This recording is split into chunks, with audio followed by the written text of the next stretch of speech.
In the village of Aroko, where the red earth cracked beneath bare feet and drums echoed across the hills, lived a woman whose beauty made the sun pause to watch. Her name was Zivuna. Her skin shimmered like polished mahogany.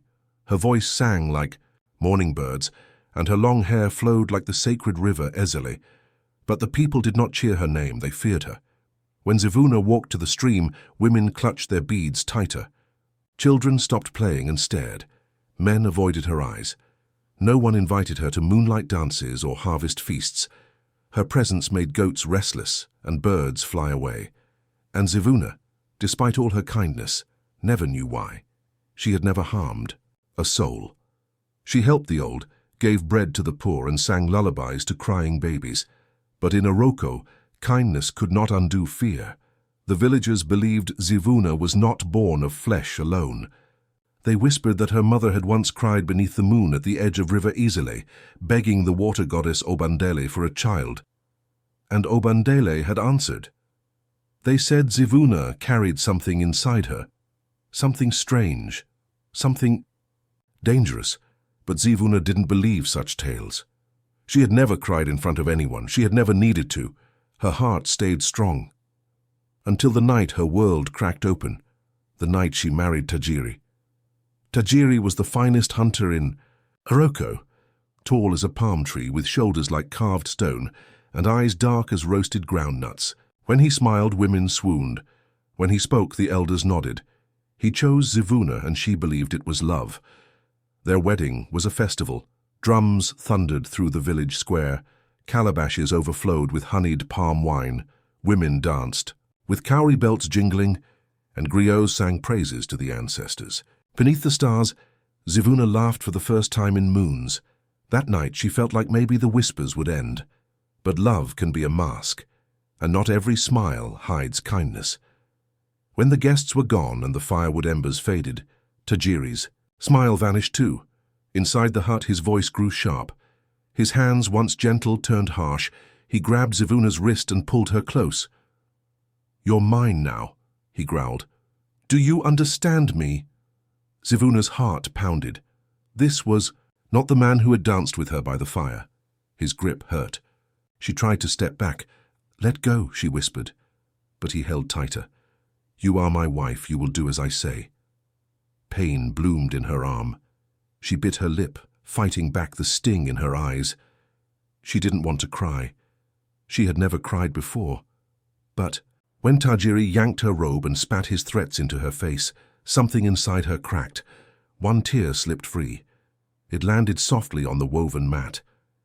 But instead of sinking into the fibers, it twisted, shifted. Something moved. A slick black serpent slithered from that single tear, coiling and hissing on the ground. Tajiri jumped back, his face pale with terror. "What is that?" he gasped. Zivuna wiped her face, confused and shaking. But another tear escaped. Another snake was born, this one larger, darker, its scales glittering like night oil. She blinked, and more tears flowed. Each drop summoned another serpent, twisting and hissing, their tongues flicking the air. The floor of the hut writhed with them. Tajiri screamed. He ran for the door, but the snakes were too fast.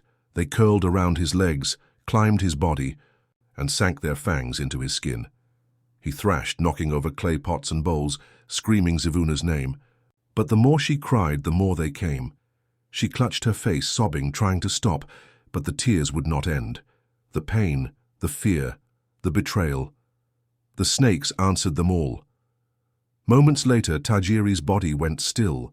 He lay swollen and silent, mouth open in horror. The snakes vanished, leaving only their bite marks behind. When the sun rose, the villagers found him lifeless. Zivuna knelt beside the body. Tears dried to her cheeks. She didn't speak. She couldn't. Gasps rose from the crowd. "She killed him!" a woman shrieked. "She's cursed!" another shouted. The elders came. Wrinkles lined their faces like folded cloth. The oldest among them shook his head. "This is not human. No woman should cry snakes." They called it an abomination, a danger, a spirit-made curse. Zivuna tried to explain. "I didn't want this," she said. "I don't know how it happened.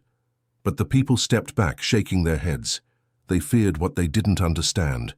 That evening, under the old Aroko tree, the elders gathered. Torches lit their serious faces. The villagers watched silently. "If she stays," one elder said, "who else will die?"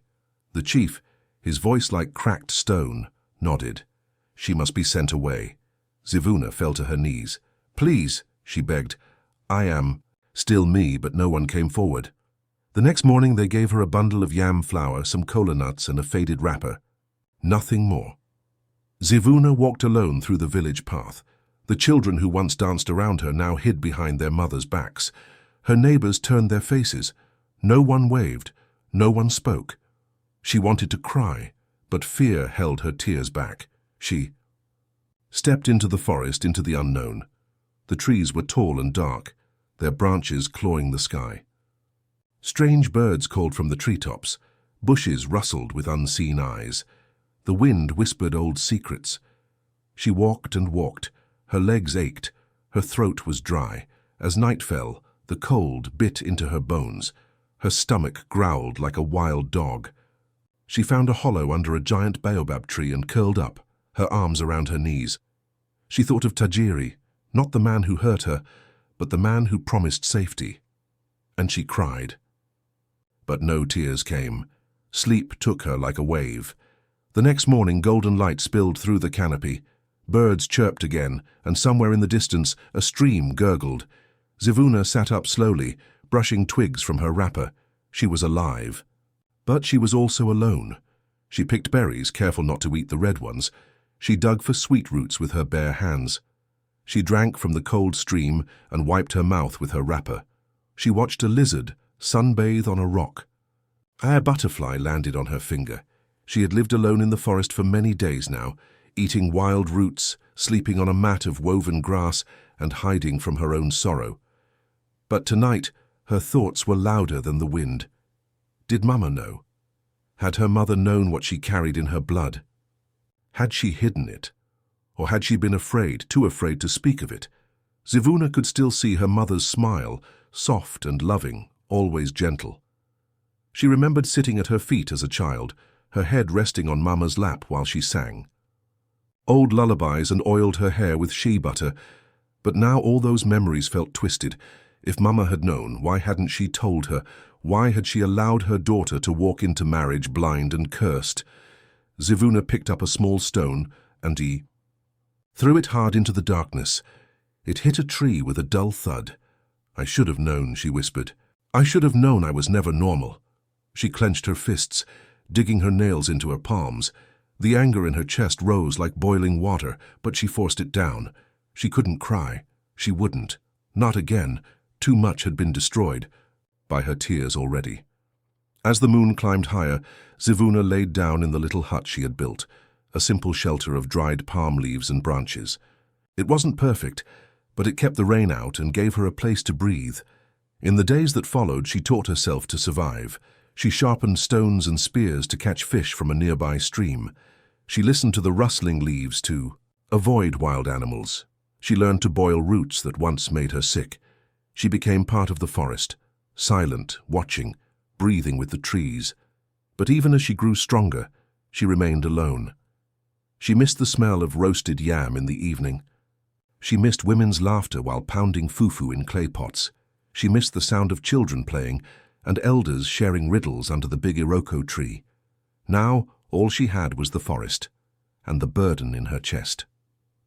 One twilight, as Zivuna bent beside the river to wash her face, she heard something. A soft crunch of leaves, her body tensed. Her heart leaped. She spun around. There, standing just a few feet away, was an old woman. Her back was hunched, her wrapper faded from years of wear. Her skin was wrinkled like old leather, and her eyes, milky white, seemed to see everything, and nothing at once. Her feet were bare, cracked by time. Zivuna stepped back, startled. "No one comes this deep into the forest," she said. The woman didn't flinch. She only smiled, her voice dry like cracked earth. "I have been watching you, child." Zivuna's chest tightened. "Who are you?" "I am one who knows," the old woman said. "I know your pain. I know your tears, and I know the curse that follows them. Zivuna's breath caught. She felt like the trees had stopped swaying. Even the river seemed to hold still. You know, she whispered. You know what I am? The woman nodded. Your mother once stood by River Nzalu and begged the goddess for a child. She cried into the water, and the goddess answered. Zivuna blinked, her lips dry. Obandele? The old woman nodded slowly. Yes, Obandele, the river spirit, who listens to broken hearts. Your mother asked for a child blessed with beauty, strength and grace, and Obandele gave her one. Zivuna's voice was barely a whisper. But at what cost? The woman's eyes turned somber. Every gift from a spirit carries a price. Your mother did not know it then, but Obandele took something from you before you were even born. Zivuna frowned. What did she take? Your tears, the woman said. She turned them into vessels of life and death. That is why, when you cry, serpents are born. Each one carries the weight of the deal your mother made. Zivuna staggered back. Her legs felt weak. But I didn't ask for this, she cried. I didn't make any deal. No, the woman said gently, but you were the price, and the curse lives in you now. Tears burned behind Zivuna's eyes again, but she blinked them away. She could not afford to cry, not even now. Her voice broke. Then how do I stop it? How do I break it? The woman stepped closer. The wind rustled the trees around them as if listening. To break a curse, she said, you must return to its root. You must face Obandele herself. Zivuna's heart pounded. She had heard of Obandele's river all her life, but no one dared go near it. The glowing waters, the sacred currents. It was said to be both holy and deadly. Where? She asked. The old woman lifted a trembling hand and pointed east. Follow the river's bend until you see the water glowing like moonlight even in darkness. There you will find her. Zivuna's voice trembled. And what if she refuses me? What if she takes more from me? The woman shrugged slowly. That is a risk only you can decide, but you cannot live in hiding forever. Zivuna looked down at her hands, rough and scarred from forest life. She had survived, but not lived. She looked up again, but the woman was gone, vanished like smoke in morning wind. She stood alone by the stream, the sky above her still painted with starlight. The next morning, Zivuna rose before the sun. She packed the few things she had, a bone-tipped knife, dried fruits and a torn wrapper, and set off along the river's path. The journey was long and harsh. She crossed vines that hung like ropes from tall trees. She stepped over sharp rocks and waded through muddy pools that clung to her ankles. The sun burned her shoulders during the day. Insects buzzed around her ears. At night, she slept beneath twisted trees, whispering prayers to the ancestors. But she did not stop. She followed the river like a thread tying her to her fate. Days passed, her feet blistered. Her strength faded. And then one evening, just as she began to lose hope, she saw it. The river began to glow. A soft bluish light shimmered across the water, casting strange reflections on the trees. The grass glistened. The air was thick with power. Zivuna gasped. This is it! She stepped to the water's edge, her heart thundering like war drums. She knelt, placing her hands in the glowing current. Great Obandele, she called. I have come, please, hear me. For a moment there was only silence, then the water stirred. It swirled and twisted upward like smoke until it took the shape of a woman, tall, smooth-skinned, with hair flowing like waves and eyes that glowed like the moon. Zivuna fell back, trembling. The goddess tilted her head. You dare call upon me? Her voice echoed, deep and smooth like the river itself. Zivuna swallowed hard. I need your help. I didn't ask for this curse. Obandele circled her slowly, her voice cold and elegant. Your mother asked for beauty and strength. She did. Not ask the price. Zivuna stood before the river goddess, her feet half buried in the soft, glowing mud. The blue light of the water reflected on her skin, making her look like part of the river itself. Obandele, the spirit of the water, floated above the stream, her form shifting like mist, sometimes a woman, sometimes a wave, always powerful. You. Say my mother didn't ask the price, Zivuna said, her hands trembling, but she didn't know what you would take. Obandele's voice cut through the silence like the sound of water slapping stone. She asked for beauty. She begged for strength. I gave her those gifts. What is given must be paid for. Zivuna's lips trembled. Because she didn't know there would be a price. You tricked her. The goddess laughed. The sound was cold, sharp, and carried across the wind like broken glass. I only gave what she asked for. Beauty, strength, grace. These are not free, child. Every blessing has a shadow. Zivuna stepped forward. You call this a blessing?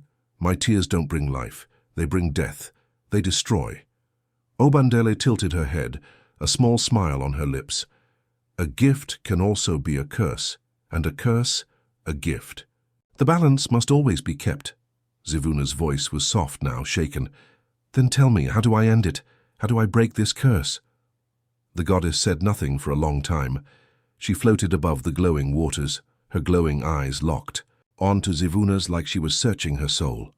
Finally, Obandele spoke. There is only one way. Zivuna held her breath. You must give up all sorrow. Forever, the goddess said. If you never cry again, not for sadness, not for love, not even for joy, then the snakes will never return. The curse will die. Zivuna stared at her. Never cry. Not even once? The goddess nodded. Your heart must become dry like the desert. No tears, no pain, no joy. You will live, but you will not feel. Zivuna's stomach twisted. She thought of laughter, of dancing, of feeling warm when someone says your name. Could she live without that? But then she thought of fear, of her wedding night, of Tajiri screaming, of the snakes pouring from her eyes. Could she live with that? She took a deep breath. I will do it. The goddess raised her hand. Light burst from her palm, golden and hot, wrapping Zivuna in a beam of magic. Her body lifted off the ground, her eyes wide with fear and wonder. Then something deep inside her chest stirred. It felt like a flame, something small, glowing, alive. It pulled itself from her slowly, painfully, like a part of her soul being unraveled. She gasped as it floated in the air, a small ember of light flickering like a heartbeat. As soon as it left her body, the world changed. The air felt cold, the trees seemed dull, and Zivuna felt nothing. The ache she carried for her mother vanished. The fear of her tears disappeared. The shame of her exile melted away, but so did everything else. She didn't feel light, or happy, or sad. She didn't feel anything. Obandele lowered her hand. It is done, she said. Zivuna blinked slowly. I thought I would feel different. You are free, the goddess replied. But freedom always has a price. Zivuna turned away from the river, her feet moving without thought. The forest path stretched before her like a dream. Birds chirped in the trees above her, but she didn't look up. The breeze brushed her cheeks, but she didn't smile. She walked and walked, and when she reached her small hut in the forest, she sat outside and stared at the sky. The stars blinked like old friends, but she didn't wave back. Days turned to weeks, weeks into months. Zivuna lived without fear, without snakes, without sorrow. But something was missing. She returned to Aroko. Years later, the village that once banished her now watched her with cautious eyes. Some still feared her, but others were curious. Her beauty had not faded. Her silence made her seem wise. She married a gentle farmer who spoke to her with kindness. She bore him 2 children, healthy and strong. She worked in the fields and cooked yam with the other women. She walked through the market with a calm, graceful step. But inside, there was nothing. When her child took their first step, Zivuna clapped her hands. But her smile didn't reach her eyes. When her husband whispered, "I love you," in the quiet of night, she smiled politely, but her heart didn't flutter. When a neighbor lost a child and wept into Zivuna's arms, she held her, but she didn't feel the pain. She did not cry, she did not laugh. She lived like a tree that no longer bloomed, and the people began to notice. One night, as the moon glowed soft and round above Aroko, an old friend came to visit her. "Zivuna," she said, "you are here, but it's like you are not truly with us." Zivuna looked at her, expressionless. "Do you not feel joy?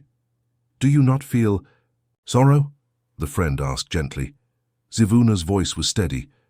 "I do not feel anything." Her friend's eyes filled with tears. "Then is this truly freedom?" Those words stayed with Zivuna long after her friend had gone. That night she left her home quietly. The village slept behind her. She walked past the fields, past the tree where children once tied swings, past the market stalls. She followed the river, to the place where it had all begun. The glowing water still shimmered in the dark, reflecting the stars above. She knelt at its edge, staring into the surface. For a long time, she saw nothing. Then, slowly, a tear welled up in her eye, and it fell. The moment the tear touched the river, the water rippled, the wind howled, the ground beneath her feet shook. Something stirred beneath the surface, a shadow, twisting and growing larger. Zivuna gasped. Her feet moved back, but it was too late. From the depths a massive serpent rose, black as the night sky with golden eyes that burned like fire. It hissed once, low and long, then it lunged. Zivuna had no time to scream. The serpent coiled around her tight and fast, its scales cold against her skin. It pulled her into the river. The last thing she saw was the moon, far above, cold and watching. Then, darkness. Zivuna stood on trembling legs, surrounded by a swirling mist. Her bare feet sank slightly into soft, glowing ground that felt like both water and earth. The air was thick, too still, too silent, except for one sound, footsteps, soft, deliberate. A tall figure stepped out from the smoke. She wore robes blacker than night, flowing like liquid shadows. Her golden eyes burned with power, and the air around her shimmered. It was Obandele, the river goddess. "You have broken the balance," the goddess said, her voice like thunder echoing through distant valleys. Zivuna took a step back. Her hands shook. I didn't mean to," she whispered. "I didn't want to feel again." Obandele's eyes narrowed. "And yet you did. You shed a tear. The contract is broken." Zivuna clutched her chest, where her heart thudded like a drum. "I tried to live without pain. I tried to live without joy, but I wasn't living. I was just breathing." The goddess moved closer. "You came to me once and begged to be freed. I gave you freedom. But freedom without sorrow is a hollow shell." Zivuna nodded slowly. "I understand that now." For the first time in years, she was afraid, not of the curse, but of what she might lose again. Her children, her husband, the life she had started. To rebuild. Would the goddess punish her? Would she drag her under the river forever? Obandele raised her hand. The mist thickened and began to swirl faster, forming shapes like spirits made of memory. Zivuna turned as glowing visions danced around her. She saw her mother, young and desperate, kneeling by River Nzalu, crying out for a child. She saw herself as a baby, placed into her mother's trembling arms. She saw her wedding night, her first tear, her first snake and Tajiri screams. She saw her lonely hut in the forest, the old woman with cloudy eyes, the glowing river, the deal. And then she saw herself again, sitting in silence while her children played, holding her husband's hand but feeling no warmth, laughing without joy, helping without sorrow. The goddess spoke, cutting through the visions. "You were given peace. You were given safety. But you gave up your soul to have it." Zivuna looked down. "I don't want that peace anymore," she said softly. "I want to feel." Obandele tilted her head. "Even if feeling brings pain." "Yes," Zivuna said. Her voice was firm now. "Even then." The goddess was silent. Then, with a slow, knowing smile, she raised both hands. The mist around Zivuna thickened and wrapped around her like a cocoon. It was warm and bright and heavy. Zivuna gasped. Inside her chest, the emptiness cracked. She felt something rising, something fierce and beautiful. Her throat tightened. Her knees buckled. A single tear fell down her cheek, but this time no snake came. No hiss, no fangs. Just a tear and peace. The mist cleared. Zivuna stood once more at the riverbank, her hand resting over her heart. The moon hung, above like a silver drum in the sky, and the glowing river shimmered quietly at her feet. She was alone now. The goddess was gone. She looked down at her reflection. She saw herself, tired, older, but alive. More alive than she had felt in years. Her feet moved on their own, guiding her back toward the village. She passed the tall trees that once whispered fear into her ears. She stepped over the old stream where she had once washed her face and met a stranger who changed everything. She crossed the path where her tears had once brought snakes from the dust. She was not the same woman anymore, and, though she didn't know what would happen next, she walked forward.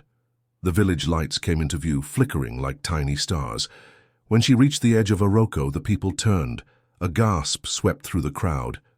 "Zivuna," someone whispered. "She's alive." The village chief stepped forward. His beard was grey now, his walking stick worn smooth with age. He narrowed his eyes. "Why have you returned?" Zivuna lifted her chin. "Because I made peace with what I am." Murmurs rippled through the villagers. Some looked afraid, but others looked curious, soft, hopeful. "I no longer run from the curse," Zivuna said. "I no longer fear my tears." The chief studied her for a long moment. Then he motioned to the village healer, who stepped forward holding a small knife. "If you are truly free," the healer said gently, "then your tears will no longer bring serpents." Zivuna nodded. She understood. The healer stepped closer and took her hand.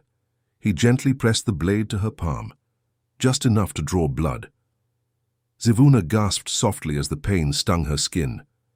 A tear rolled down her cheek and fell to the earth. Everyone held their breath. Nothing happened. No snakes. No hiss, just a drop of water on soil.